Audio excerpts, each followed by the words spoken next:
Que a graça maravilhosa de Jesus continue abundante na sua vida e família. Amém. Abra a palavra de Deus, na segunda carta do apóstolo Paulo aos Coríntios, capítulo 12.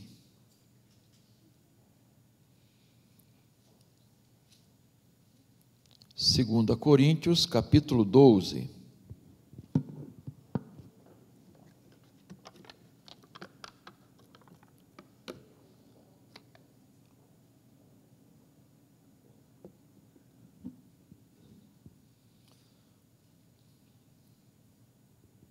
A partir do verso 7,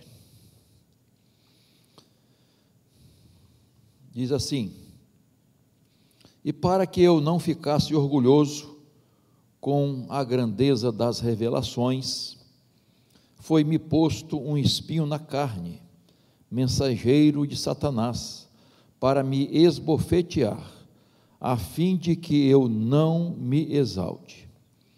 3 vezes pedi ao Senhor que o afastasse de mim. Então ele me disse: a minha graça é o que basta para você, porque o poder se aperfeiçoa na fraqueza.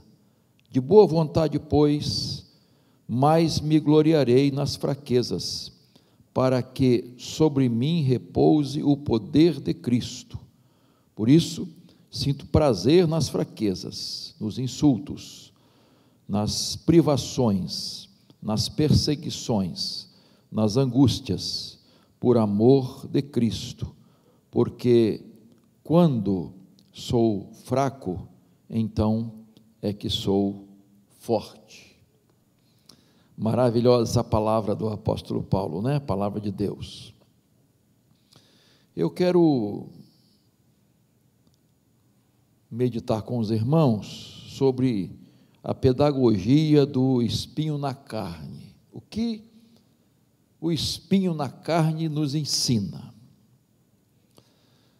E se discute muito, irmãos, no meio cristão, a questão do sofrimento do justo, dos cristãos, dos crentes. Por que uma pessoa justa, boa, fiel, honesta, enfim, por que sofre? Por que não sofre essas pessoas más, né, que há no mundo? Por que o cristão, o servo de Deus, a serva de Deus, passa por sofrimentos? Isso é uma questão muito discutida, mas atualmente, porque entre os cristãos primitivos não havia essa questão. Por quê? Porque para eles o sofrimento por Jesus era honra. Sofrer pelo nome de Jesus era honra. Hoje, quando a pessoa está sofrendo, passando por dificuldades, né, a pessoa fala assim: não está na bênção, cometeu algum pecado, está em desobediência, o que está acontecendo, né? E a própria pessoa, às vezes, por causa desse ambiente que se divulga tanto essas coisas, será que eu fiz? Por que eu estou passando por isso?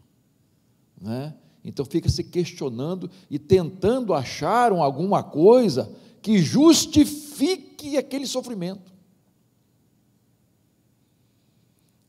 Queridos, vamos buscar a visão de Deus. Como é que Deus vê o sofrimento? Como é que a palavra de Deus nos mostra? Deus, na sua soberania e onisciência, Ele sabe equilibrar na vida dos cristãos coisas maravilhosas, grandiosas e sofrimento. Ele equilibra. E quando você pega o contexto desse espinho na carne, você vai ver o apóstolo Paulo tendo excelentes revelações, indo até o céu, e sendo tentado, e o diabo na vida dele, querendo massacrar a vida dele, né? Então, quer dizer, ele estava entre o céu e a terra. Olha só, Deus, assim, eu vejo um equilíbrio de Deus, né, para nos abençoar, não é? Então, vamos ver aqui, irmãos, deixa a Bíblia aberta aí, vamos ver algumas lições que nós podemos extrair desse texto, especialmente em relação ao espinho na carne. A primeira coisa que eu quero colocar, a primeira lição, é que o espinho na carne nos ensina que o sofrimento é inevitável. Versículo 7, né, já lemos, vamos voltar a ele aí, a primeira parte. E para que eu não ficasse orgulhoso com a grandeza das revelações, foi-me posto um espinho na carne. Espinho aqui, a palavra espinho é algo que feria. Não sei se você já se espetou, foi espetado por um espinho de laranjeira, por exemplo, que tem muito espinho, dói. Mas não era um espinhozinho, não, era algo que estava na carne e ficava ali incomodando não pouco a vida do apóstolo Paulo. Então, ferroando ele ali, né? Então, ele está descrevendo um sofrimento. Esse espinho causava sofrimento, e nós sabemos como Paulo sofreu por amor a Jesus. Quem estuda as cartas de Paulo vai ver, aliás, até quando Paulo é chamado, lá em Atos capítulo 9, quando ele tem um encontro com Jesus, que ele ia para Damasco, né? Então, para perseguir, prender os cristãos, e aí depois Deus usa Ananias para conversar com ele, para orientá-lo. No capítulo 9, verso 16, diz assim: pois eu mesmo vou mostrar a ele, Deus dizendo a Ananias, quanto deve sofrer pelo meu nome. Gente, na chamada de Paulo, eu vou mostrar a ele o quanto ele vai sofrer pelo meu nome. Irmão, se eu fosse, na minha chamada fosse assim, eu já estou desistindo. Estou te chamando para você sofrer. Ai, para isso? Porque tem muita gente que acha que o cristão não pode sofrer. Se o nosso mestre, né, irmãos, sofreu o que sofreu, será que nós, né, vamos ser poupados disso? Então, o espinho na carne faz Paulo sofrer. Há muitas conjecturas, ideias, suposições do que seja o espinho na carne. Algumas pessoas pensam que eram perturbações espirituais, tentações, tormentos, opressão demoníaca sobre o apóstolo Paulo, que fazia um excelente trabalho, excepcional trabalho de evangelização, missionário, né? Outros acham que eram as perseguições que Paulo sofria. E bichinho para sofrer perseguição, irmãos, judeus e gentios, os de dentro da igreja e os de fora. Que coisa, os cristãos e os não cristãos perseguiam o apóstolo Paulo, queridos. Então, alguns acham que eram perseguições, outros acham que eram enfermidades, algumas enfermidades que ele poderia ter, né? Malária, por exemplo, é uma suposição, epilepsia é outra suposição, que ele usa uma expressão, me joga no chão, não é? Então, enxaqueca, doença nos olhos. A doença nos olhos, irmãos, é a mais, vamos dizer assim, adotada, né? A suposição mais preferida dos escritores. No capítulo 9, repito, na conversão de Paulo, ele viu uma luz que ele ficou cego Por quantos dias? 3 dias. Alguns acham que aquilo, o espinho já estava ali. Deus colocou o espinho ali na carne de Paulo.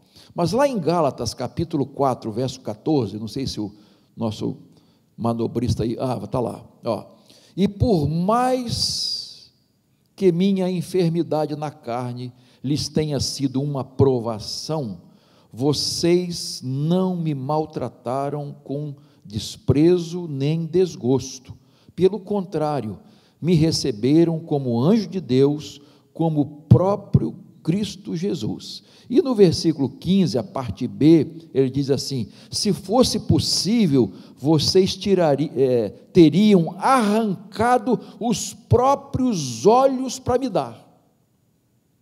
Então, alguns entendem que aqui pode ser uma referência à questão da visão dele, da doença nos olhos.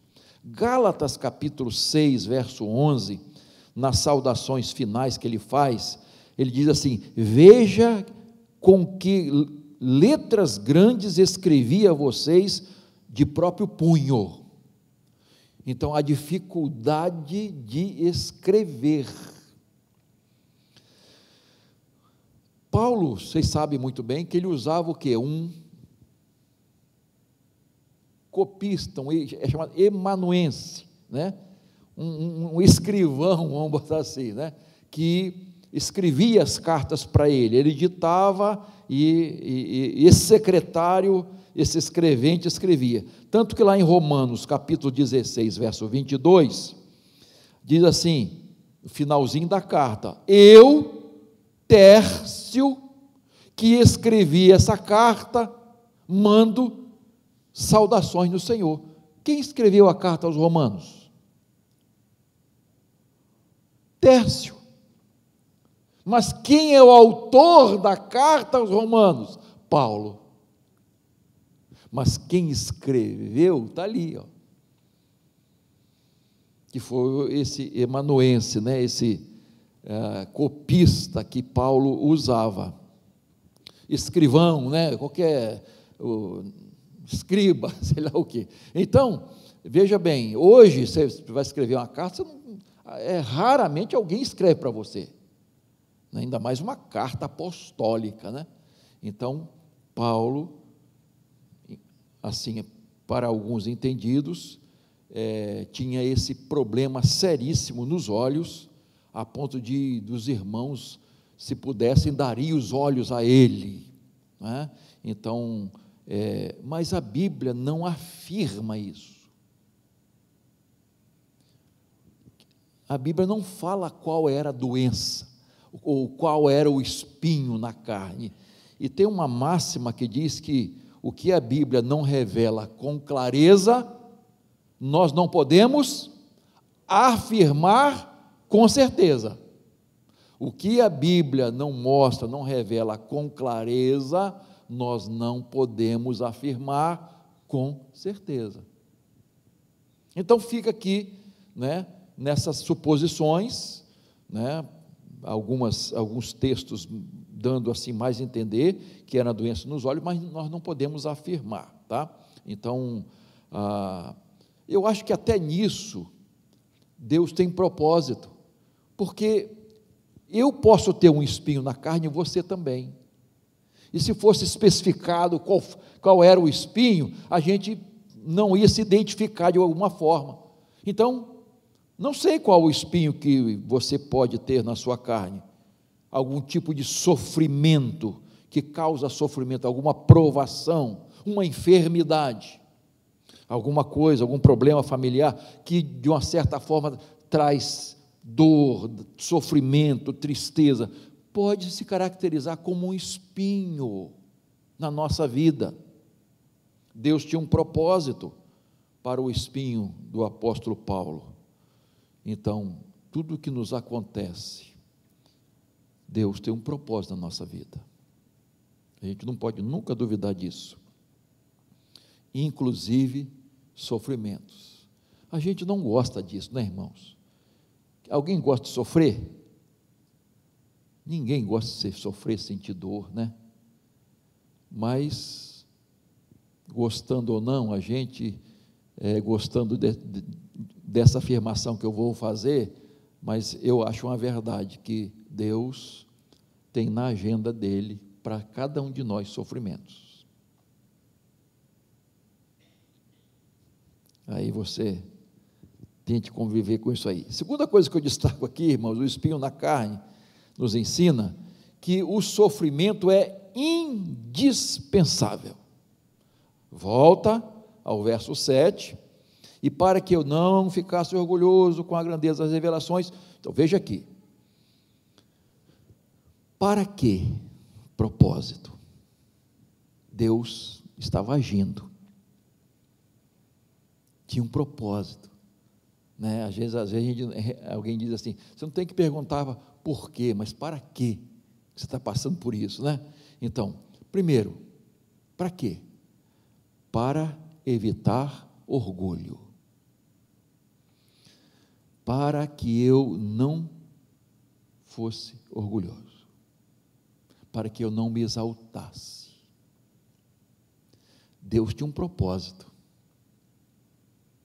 para permitir aquele espinho que, hoje não, mas quarta-feira que vem vamos falar sobre isso, de Satanás, para me esbofetear, né? Então, esse espinho, Deus usou esse espinho para Paulo não explodir de orgulho. Meu irmão, quando a gente analisa o grande apóstolo Paulo, esse bandeirante do cristianismo, um homem que foi o maior evangelista, o maior pregador do evangelho, este homem que fundou, quem mais fundou igrejas, enfim, quando a gente olha para tudo aquilo que Paulo foi e fez, qualquer ser humano ia se orgulhar, irmãos. Paulo tinha uma comunhão com Deus invejável. Deus usou esse homem de uma maneira espetacular.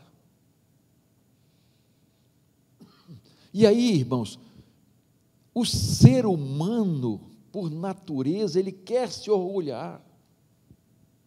E Deus sabia disso. Deus conhece o futuro. Então Deus diz, não, você tem que ter um espinho aqui, meu filho. Você precisa desse espinho. Esse espinho vai ser uma bênção na sua vida. Então Deus permitiu o espinho para que ele não se orgulhasse. Irmãos, orgulho é um pecado gravíssimo. Às vezes as pessoas não tocam nesse assunto, não mencionam muito o orgulho. Orgulho é um pecado gravíssimo. Foi o orgulho que fez Lúcifer cair. Se exaltou, queria ser igual a Deus. Lembra lá de Atos capítulo 12, quando Herodes, foi aplaudido e honrado como um Deus, e ele aceitou aquela adoração, né? Não é um Deus, não é um homem que está falando, é um Deus. E o que aconteceu com ele, irmãos? Tem até uma musiquinha, né? Vai ser comido de bicho, quem falar mal do pastor, vai ser comido de bicho, quem é fofoqueiro, vai ter né? Teologia maravilhosa. Então, agora, uma coisa interessante, irmãos, nós todos vamos ser comidos de bicho, ou não? A não ser se Jesus voltar e transformar.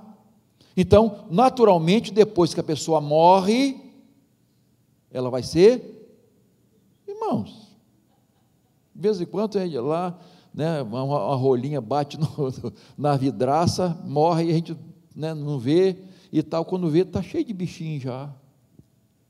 Agora, Herodes foi o contrário, irmãos. Ele foi comido de bicho ainda vivo. Por quê, irmãos? Orgulho. Orgulho. Então, queridos, o sofrimento quebra nossa altivez, nosso desejo de glória pessoal. Enquanto o orgulho é um gravíssimo pecado, a humildade, irmãos, é uma grande virtude. Humildade. Ah, queridos, como é importante a gente viver humildemente, servir humildemente, dar sempre glória a Deus. Eu acho que muitas vezes o sofrimento nos coloca no nosso lugar, quando a gente quer altares, troféus, holofotes, palmas. O sofrimento nos coloca no nosso devido lugar. Sabe por quê, irmãos? Porque uma pessoa cheia de si mesma, ela não pode ser cheia do Espírito Santo. Deus não enche aquilo que já está cheio. A gente precisa se esvaziar para Deus encher a nossa vida. E como Ele faz isso? Quebrantando nosso coração, irmãos. Um coração quebrantado, Deus não vai desprezar.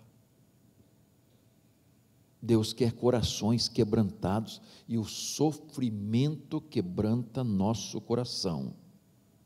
A arrogância impede a ação de Deus na nossa vida. É por isso que Paulo diz que o espinho na carne foi colocado na vida dele, para ele não se orgulhar.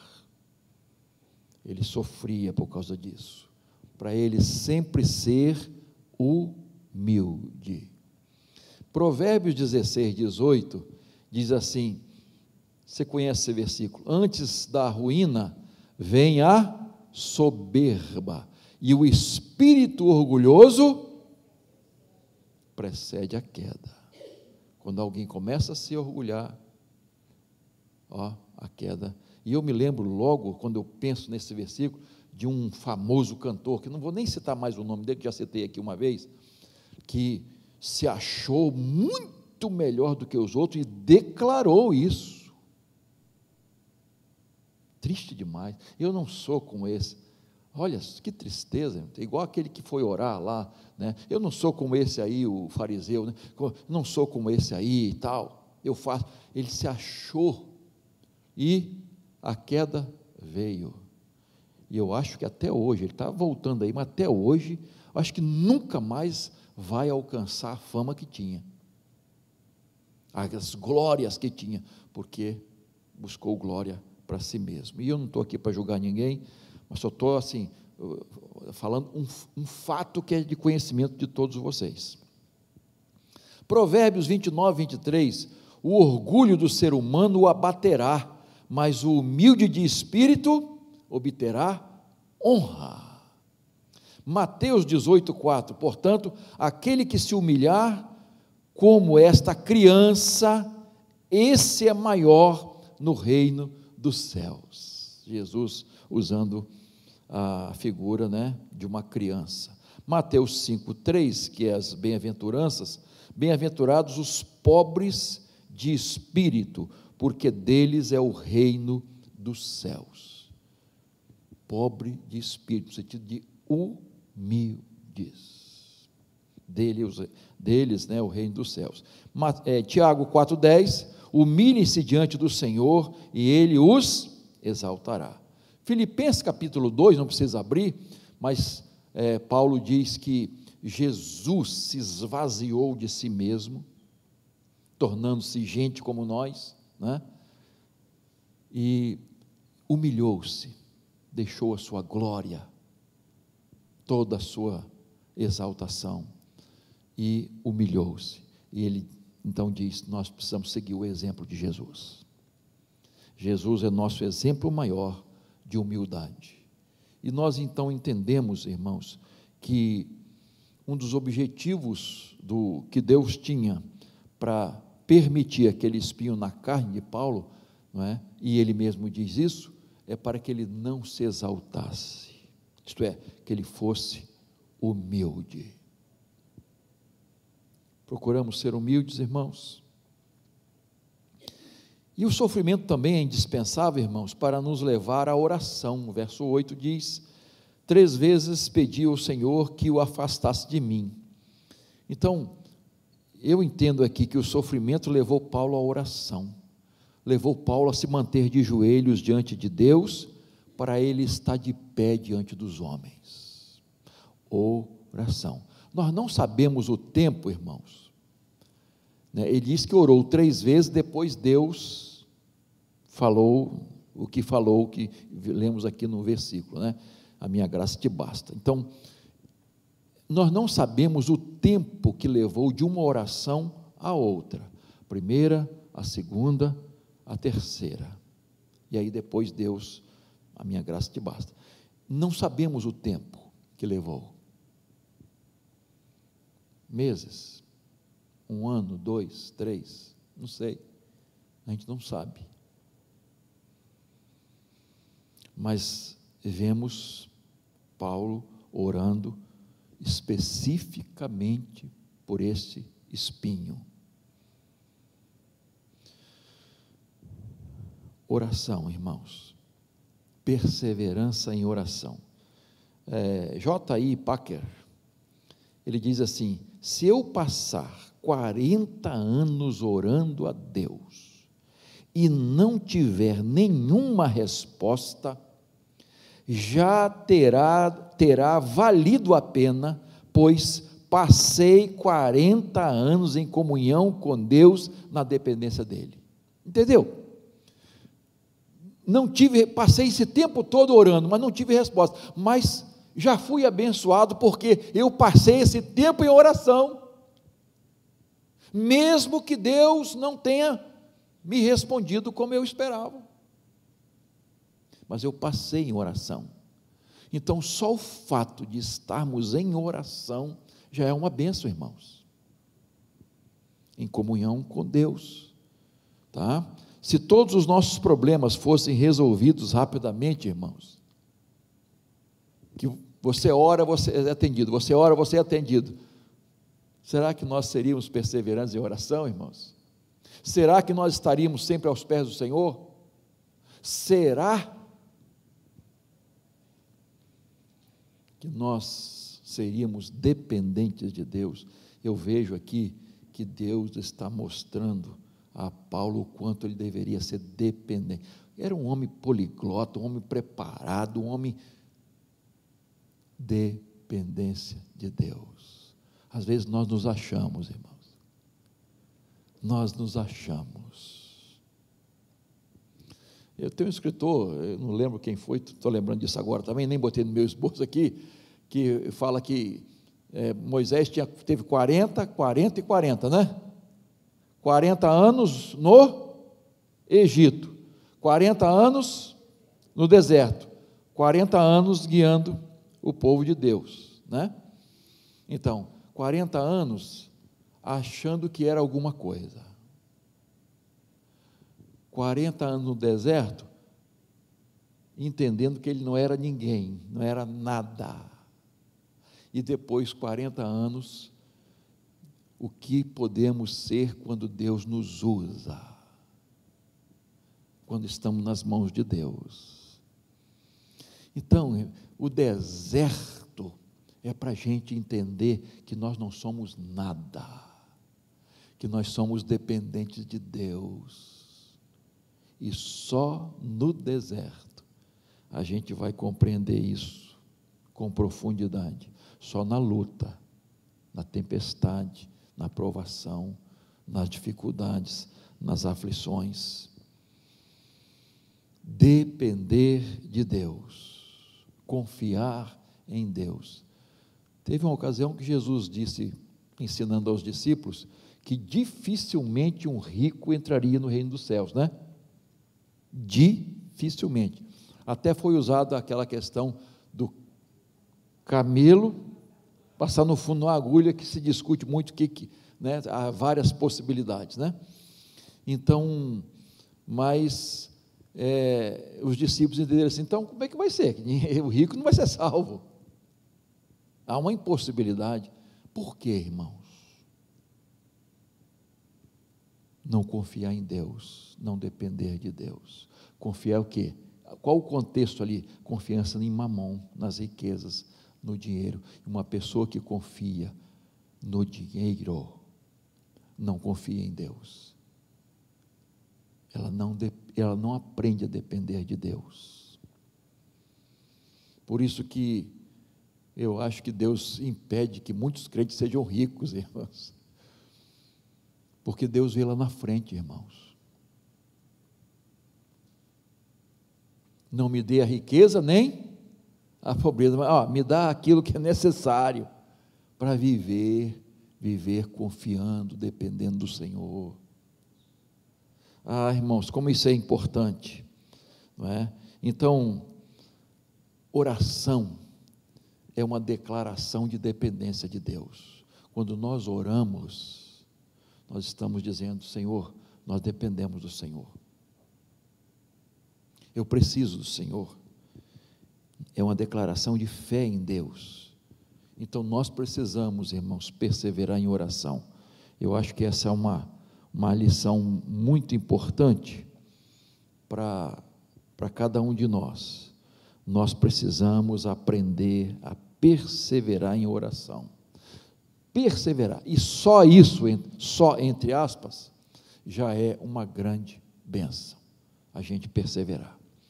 Terceira lição aqui que o espinho na carne nos ensina, é que às vezes a resposta de Deus é não. 3 vezes pedi ao Senhor que afastasse de mim,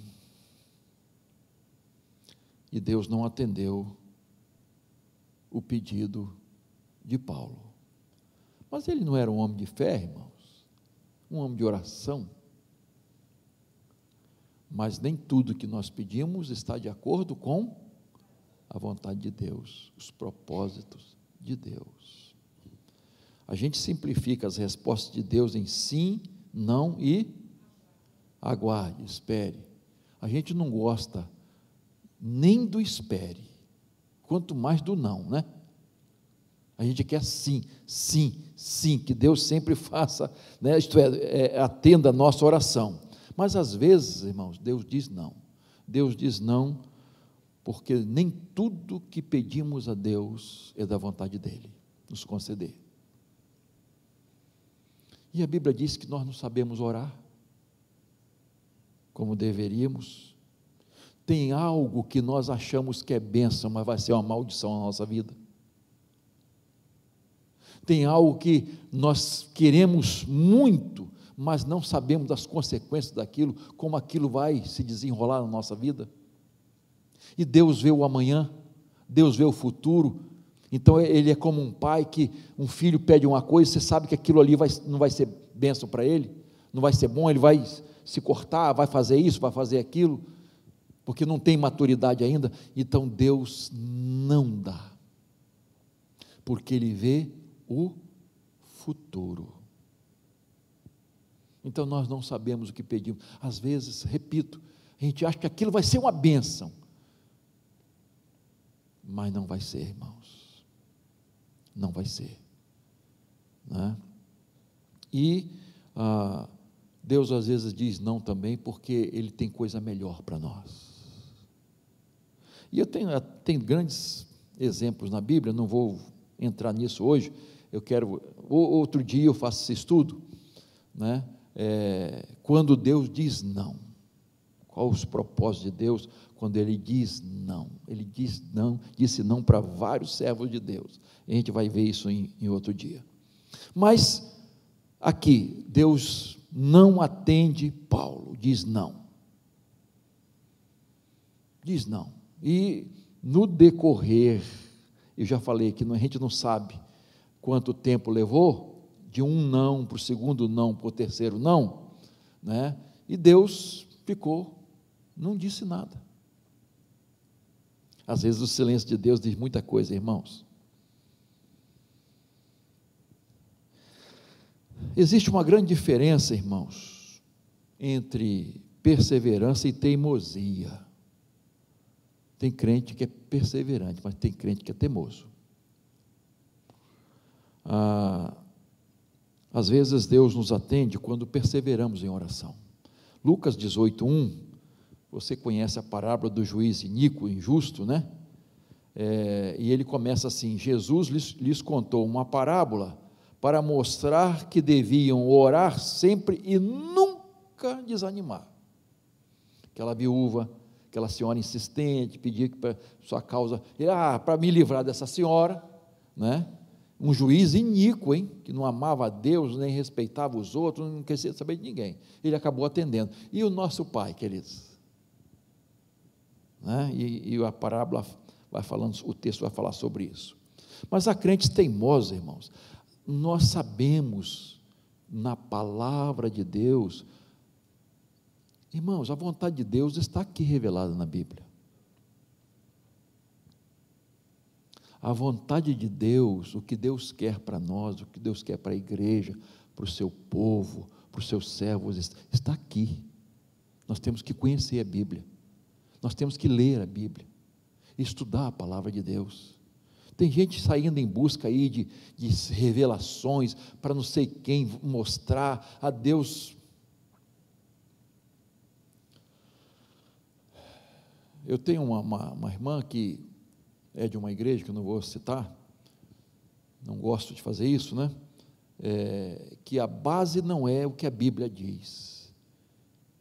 A base de tudo são revelações que Deus faz no culto.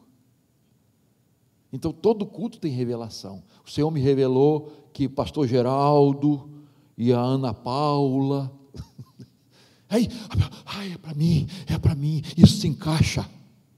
A gente vai dar um jeito de encaixar aquilo. André, Deus te diz hoje. Tem música, né? Deus mandou te dizer, tinha uma, agora tem outra, né? Deus mandou te dizer. Irmãos, tem que ter cuidado com isso, queridos. Cuidado. Tem crente que deixa se enredar por essas coisas. Irmãos, aqui, palavra de Deus. Não tem erro, não tem engano, não tem mais ou menos. Será? Está aqui. Vou dar um exemplo. Tanto no Antigo Testamento como no Novo Testamento, Deus proíbe casamento misto. Está claro isso? Ou não está? Para mim está muito claro, irmãos. Veja como o povo de Deus sofreu, o povo de Israel, quando se misturou com os pagãos, casamentos mistos. E o diabo fazia isso, o diabo atraía, os cultos pagãos eram atração. E o povo de Deus se enredou, pecou, quebrou a aliança com Deus. Sofreu por isso. Então, queridos, está ali. Mas eu conheço um caso. Você me mostra um, que eu te mostro 1000, que não deu certo. Respeito a decisão de cada um, não é? Respeito, tudo bem. Agora, está aqui na palavra. Então começar desde o namoro. Vai procurar uma namora. Namoro para quê? É um período de experiência, de conhecimento a dois e conhecimento da vontade de Deus. É esse o tempo, e precisa ser tempo, não é conhecer pela internet e casar.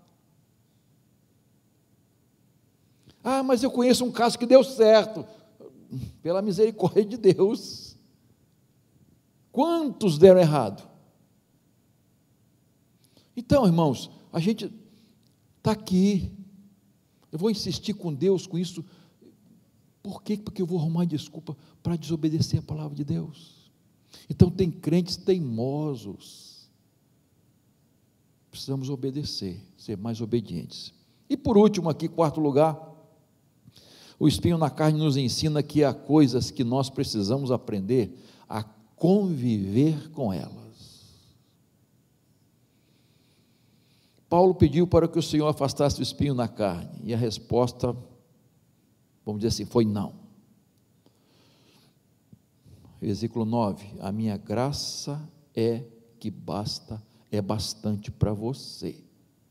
A minha graça é o bastante para você. Se Deus disse não, eu preciso aprender a conviver com o espinho. Se Deus não me atendeu, eu preciso aprender a conviver com aquilo. Se Deus não tirou, eu preciso aprender a conviver com aquilo, porque Deus tem um propósito. Deus tem um propósito, né? Então, irmãos, se Deus não tirou o espinho na carne de Paulo, porque Deus tinha um propósito, e Deus sustentou a vida dele. O poder se aperfeiçoa na fraqueza. Deus vai suprir, sustentar, dar forças para enfrentar aquilo. Há uma oração interessante, está na internet, eu não sei quem foi que fez, mas a oração diz assim: Senhor, dá-me forças para mudar o que pode ser mudado, resignação para aceitar o que não pode ser mudado, e sabedoria para distinguir uma coisa da outra. Tem coisa que não vai mudar, irmãos. Tem coisas que não vão mudar, e nós temos que aprender a conviver com elas, porque Deus vai nos sustentar para isso. Tem pessoas que não vão mudar, que é da nossa convivência, e eu preciso ter sabedoria para conviver com ela. Tem enfermidades, irmãos, que não serão curadas, então eu preciso aprender a conviver com elas. Pastor, mas enfermidade... Aí vem aquele chavão, Deus quer curar. A enfermidade não é da vontade de Deus. Não vou entrar nesse aspecto hoje não. Mas Deus tem propósito, até na enfermidade da nossa vida. Sofrimento. Eu gosto sempre de pegar o exemplo de Elias e Eliseu. Eliseu e Elias. Primeiro Elias, o seu discípulo foi Eliseu. Como é que Eliseu morreu? Não morreu. Hein? Ele subiu? Carruagem, não. A carruagem separou os dois, né? Ele subiu num redemoinho. Não provou a morte. Eliseu, seu substituto, seu sucessor, fez praticamente o dobro. Ele faz até a oração, me dê porção dobrada, né? Fez praticamente o dobro dos sinais que Elias fez, e ele morreu como? Uma enfermidade grave que o fez sofrer. Um homem de Deus, um servo de Deus, um profeta que fez muitos sinais, ele vai morrer por causa de uma enfermidade. Os propósitos de Deus, irmãos, essa mensagem triunfalista, irmãos, eu falo sobre triunfo, sobre vitória, mas nós temos que entender a mensagem da cruz, do Evangelho, queridos, os caminhos de Deus, os propósitos de Deus. Por que aquele que estava sendo uma bênção, até mais do que possivelmente que os 12 apóstolos, por que ele morreu sendo apedrejado? Quem foi? Primeiro Marte? Estevão. Você já viu como dói uma pedra? Morrer a pedradas. Agora olha o contexto, como Deus estava com ele, a visão dele, o perdão dele, e alguém que estava ali testemunhando. Quem foi? O apóstolo Paulo, queridos. Quer dizer, Saulo de Tarso, né? Estava ali, ó. E Deus usou aquilo. Irmãos, por que João Batista, esse grande profeta de Deus, foi degolado, a cabeça trazida numa bandeja, irmãos?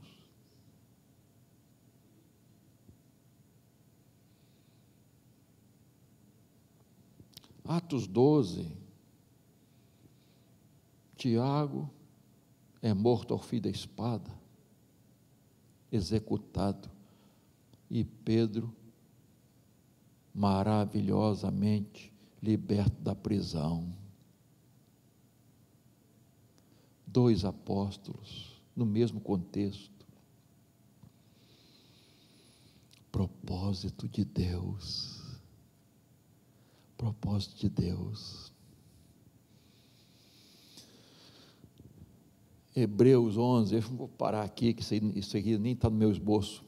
Hebreus 11, os primeiros, pela fé, Abraão, fizeram maravilhas. Olha o final. O mesmo testemunho de fé deram aqueles que sofreram e morreram pela fé. Nem seus nomes são citados.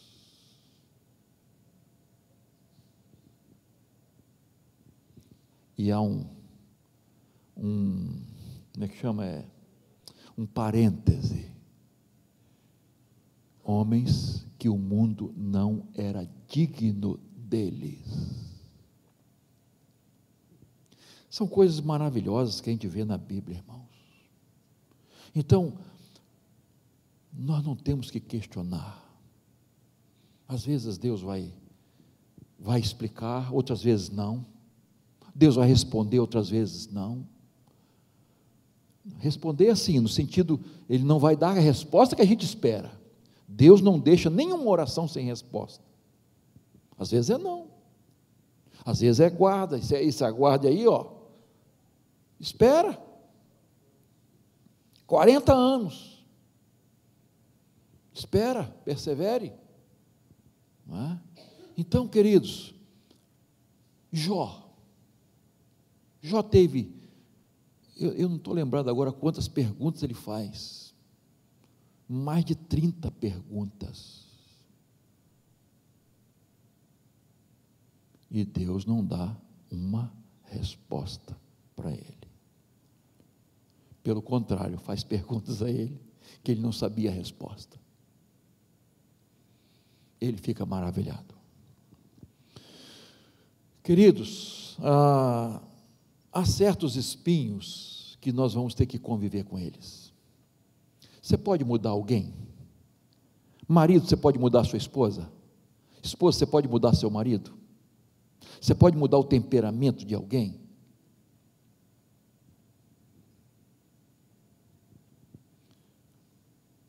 Mas eu vou ter que conviver. Vai. Você não casou?